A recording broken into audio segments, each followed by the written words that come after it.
दोस्तों, आप सबका स्वागत है आपके चैनल एनसीईआरटी फैंस में। आज की सीरीज जो है यूजीसी नेट एनटीए से संबंधित हिंदी साहित्य का इतिहास और इससे संबंधित मॉडल पेपर सीखेंगे। तो यह जो है हम लोग यूथ कंपटीशन से ले रहे हैं, उसी से संबंधित है। 2021 दिसंबर और 22 जून का है प्रैक्टिस सेट। तो इसमें विस्तार पूर्वक बताया गया है हर किसी क्वेश्चन के बारे में। तो देर ना करते हुए शुरू करते हैं। हिंदी में से कौन आर्य भाषाओं में शामिल नहीं है? हिंदी में से कौन आर्य भाषाओं में शामिल नहीं है?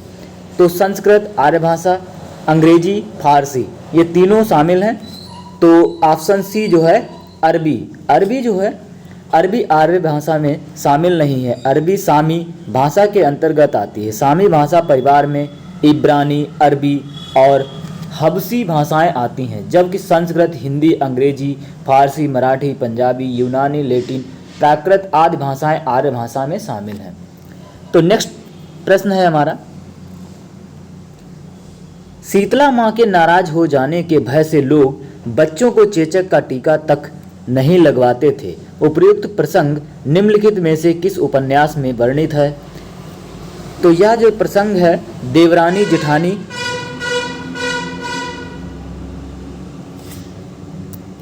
देवरानी और जेठानी से संबंधित है। तो आपका सही ऑप्शन होगा ऑप्शन ए। शीतला माँ के नाराज हो जाने के भय से लोग बच्चों को चेचक का टीका तक नहीं लगवाते थे। उक्त कथन देवरानी जेठानी की कहानी उपन्यास में वर्णित है। देवरानी जेठानी की कहानी उपन्यास के लेखक पंडित गौरी दत्त हैं। इस उपन्यास का प्रकाशन जो है प्रकाशन 1870 ईस्वी में हुआ।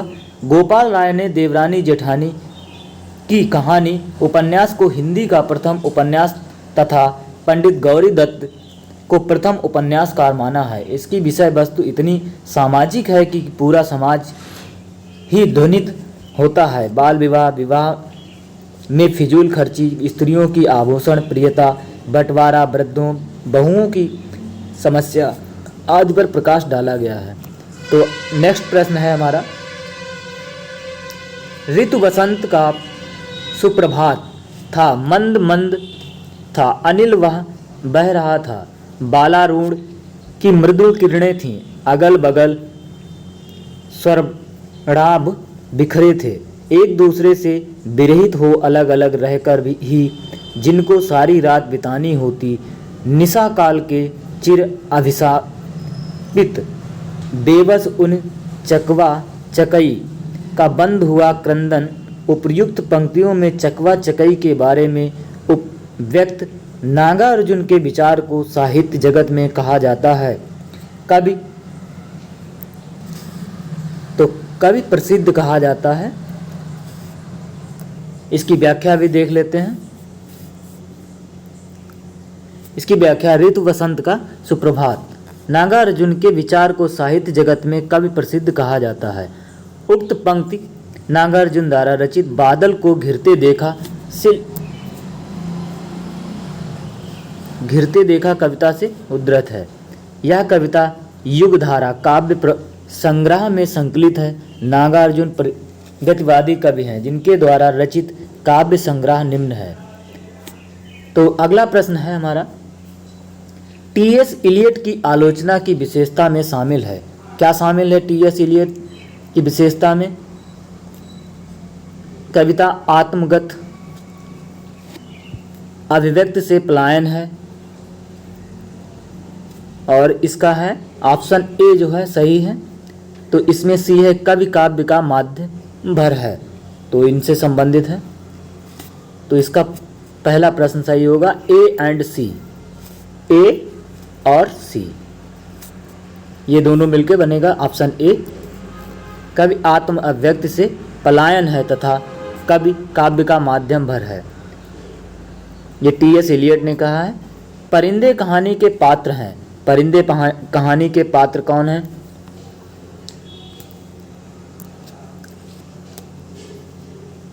डॉक्टर मुखर्जी, मिस्टर ह्यूबर्ट तथा लतिका तीनों ही परिंदे कहानी के पात्र हैं। Doctor Mukherjee, Hubert, Latika. तो यह प्रश्न जो है रूढ़ प्रश्न है, इसमें तीनों ऑप्शन है, ऐसा कोई ऑप्शन नहीं है जो इसमें शामिल हो। तो अगला प्रश्न है हमारा,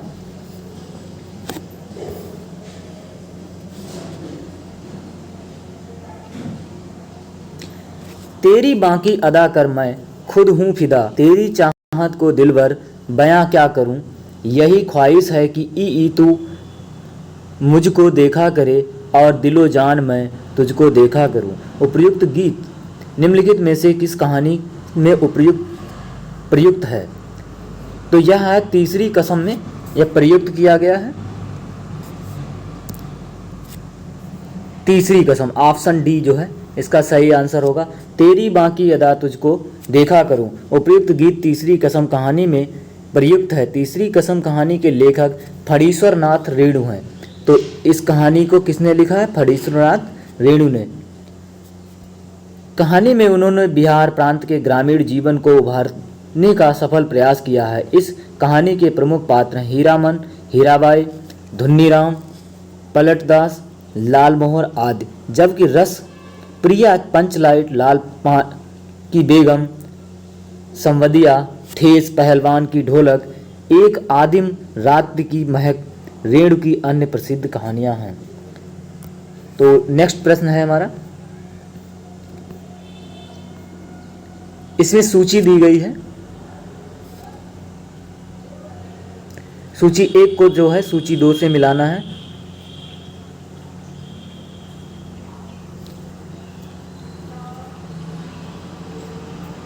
इसमें ऑप्शन डी जो है सही होगा। पहले से फोर्थ है, पहले को फोर्थ से मिला दो। दूसरा है बी का फर्स्ट है, बी जो है फर्स्ट। मित्रता बड़ा अनमोल रत्न, कब इसे तोल सकता है धन। तो रामधारी सिंह दिनकर ने लिखा है। इस देश को है दीन बंधुओं आप फिर अपनाइए, भगवान भारतवर्ष को फिर पुण्य भूमि बनाइए। तो ये किसने लिखा है? मैथिली शरण गुप्त ने। तो सी का सेकंड है शीतल ज्वाला जलती है ईंधन होता द्रग जल का। तो जयशंकर प्रसाद ने लिखा है इसको। नाश भी हूँ मैं अनंत विकास का क्रम भी, त्याग का दिन भी चरम आसक्ति का तम भी। तो यह जो है महादेवी वर्मा। तो आपका सही ऑप्शन होगा ऑप्शन डी। ए का फोर्थ, बी का फर्स्ट, सी का सेकंड, डी का थर्ड। तो नेक्स्ट प्रश्न है अपना,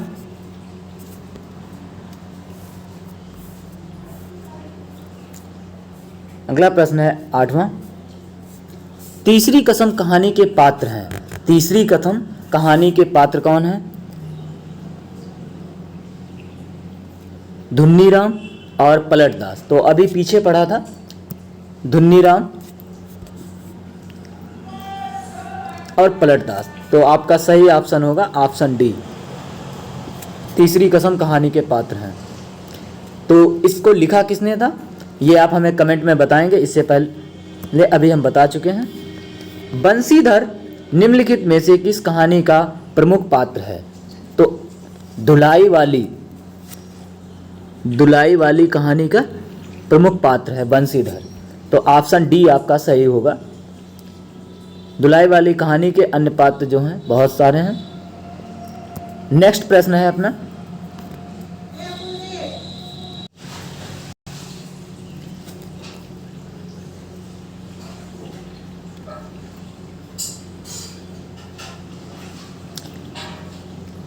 बंसीधर निम्नलिखित में से किस कहानी का प्रमुख पात्र?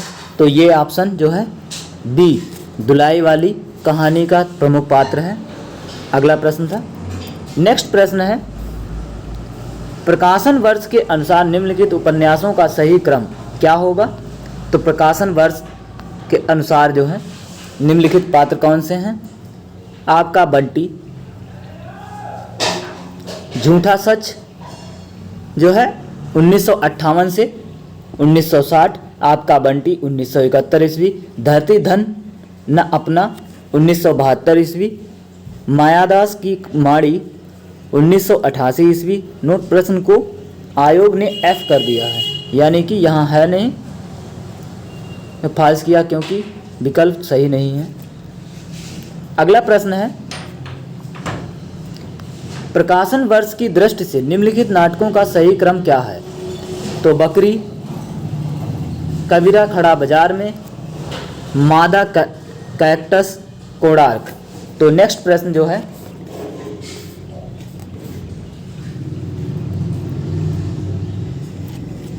तो इसका प्रश्न का आंसर जो है सी है, DCAB, DCAB। कोणार्क 1951, मादा कैक्टस 1959, बकरी 1974, कबीरा खड़ा बाजार 1981।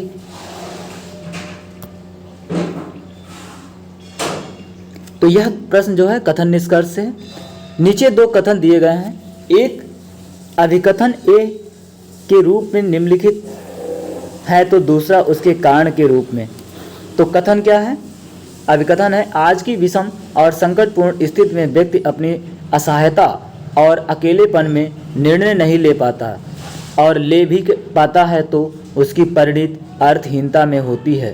तो कारण है क्योंकि आधुनिक काल में मशीनीकरण के वर्चस्व के कारण अभिव्यक्ति की पहचान खो गई है। उपरोक्त कथनों के आलोक में नीचे दिए गए विकल्पों में से सबसे उपयुक्त उत्तर का चयन कीजिए। तो इसमें जो है सबसे उपयुक्त उत्तर जो होगा ऑप्शन ए होगा। ए और आर दोनों सही हैं और आर ए की सही व्याख्या करता है। आर जो है ए की सही व्याख्या करता है, तो इसीलिए आपका सही ऑप्शन होगा ऑप्शन ए। अगला प्रश्न है, निम्नलिखित में से यह कथन सहकाव्य घटनानुकूल शब्दों उपस्थित किसका है? तो यह जो है जगन्नाथ। घटना अनुकूल शब्दों पर कथन आचार्य जगन्नाथ का है। निम्नलिखित आचार्य एवं उनके कथन क्या होंगे? बामन ने क्या किया है? तो इस प्रश्न का आपका सही आंसर होगा ऑप्शन सी, आचार्य जगन्नाथ, आचार्य वामन। काव्य शब्दों कार। तो संस्कृत्यो शब्दार्थियों वर्तते। कुंतक ने कहा है शब्दार्थ हो सहितो वक्र कवि व्यापार। शालिनी बंधे व्यवस्थितो काव्यम द्वद्यहादकारिणी। रुद्रट ने ननु शब्दार्थो काव्यम, ननु शब्दार्थो काव्यम जो है रुद्रट ने कहा है। नेक्स्ट प्रश्न है हमारा, पद्माकर भट्ट के बारे में रामचंद्र शुक्ल का विचार है। पद्माकर भट्ट के बारे में रामचंद्र शुक्ल का क्या विचार है? ऐसा सर्वप्रिय कवि इस काल के भीतर बिहारी को छोड़ दूसरा नहीं हुआ। पद्माकर की रमणीयता ही सर्वप्रियता का एकमात्र कारण है। तो इसका जो है सही ऑप्शन होगा ऑप्शन ए एंड सी। अगला प्रश्न है, आषाढ़ का एक दिन राज्याश्रय और व्यक्ति स्वतंत्रता के बीच भटकती हुई सर्जनात्मकता का नाटबिंब है। यह कथन किस आलोचक का है? तो ऑप्शन बी जो है बच्चन सिंह ने ये कथन कहा है। ये बच्चन सिंह। आषाढ़ का एक दिन राज्याश्रय और व्यक्ति स्वतंत्रता के बीच भटकती हुई सृजनात्मकता का नाटबिंब है। यह कथन बच्चन सिंह का है। बच्चन सिंह द्वारा लिखित आलोचनात्मक कृतियां हैं। हिंदी नाटक बिहारी का नया मूल्यांकन, आलोचक और आलोचना, आधुनिक हिंदी साहित्य का इतिहास, आधुनिक हिंदी आलोचना के बीच शब्द आदि। तो अगला प्रश्न है, कोमल कपोल वाली में सीधी सादी स्मित रेखा, जानेगा वही कुटिलता जिसने भाव में बल देखा। उपयुक्त छंद में संबंधित सही तथ्य है। तो इसका संबंधित सही तथ्य जो है ऑप्शन डी होगा, ऑप्शन डी। तो इसमें कौन सा होगा? सी, भावों की कुटिलता से अनुराग सूचित हो रहा है। भावों की कुटिलता से अनुराग सूचित हो रहा है, या अनुराग गालों पर फैली मुस्कान से व्यक्त हो रहा है, या अनुराग गालों पर फैली मुस्कान से व्यक्त हो रहा है। तो इस प्रश्न का आपका सही आंसर है ऑप्शन डी।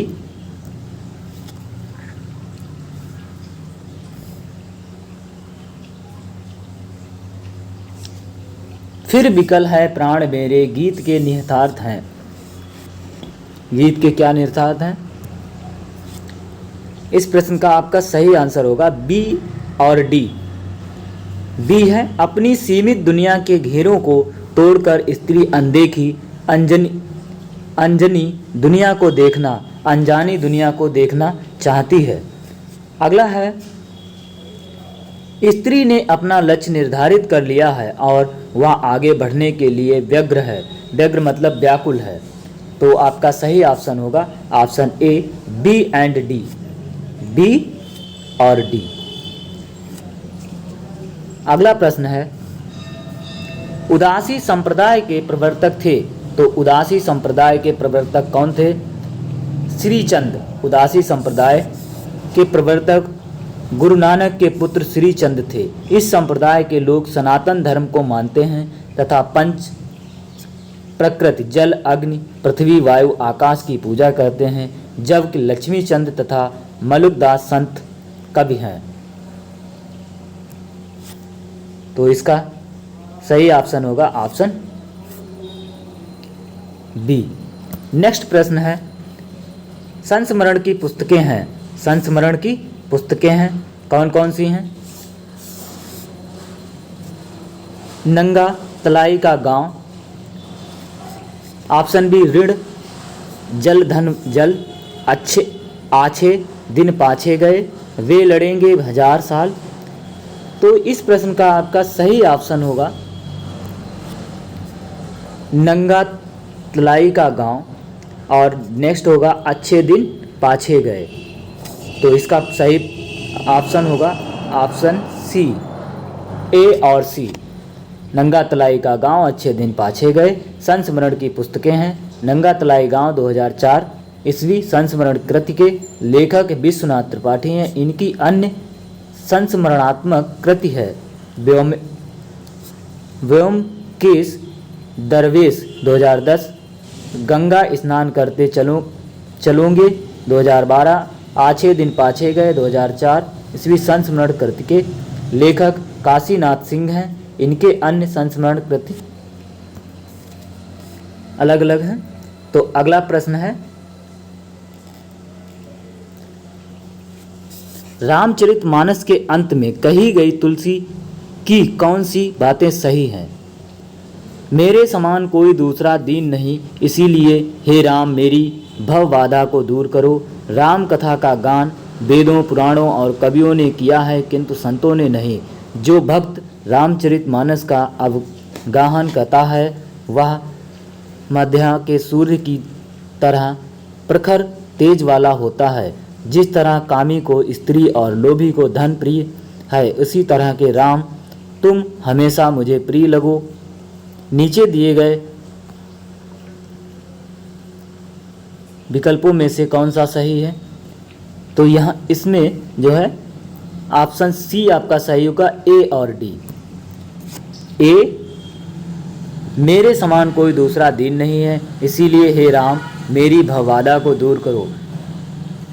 तुलसीदास ने रामायण में कहा है, जिस तरह कामी को स्त्री और लोभी को धन प्रिय है, जैसे कामी को स्त्री और लोभी को धन प्रिय है, उसी तरह हे राम तुम हमेशा मुझे प्रिय लगो।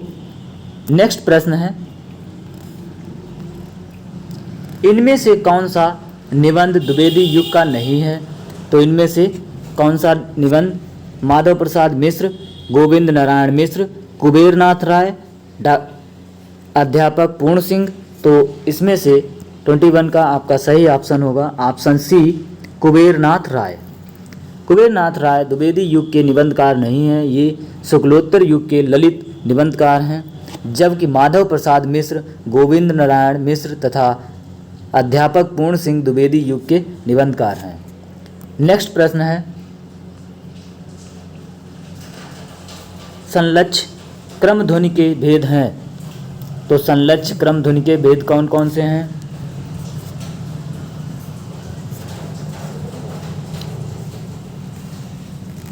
रसादि ध्वनि, वस्तु ध्वनि, अलंकार ध्वनि, वर्णगत ध्वनि।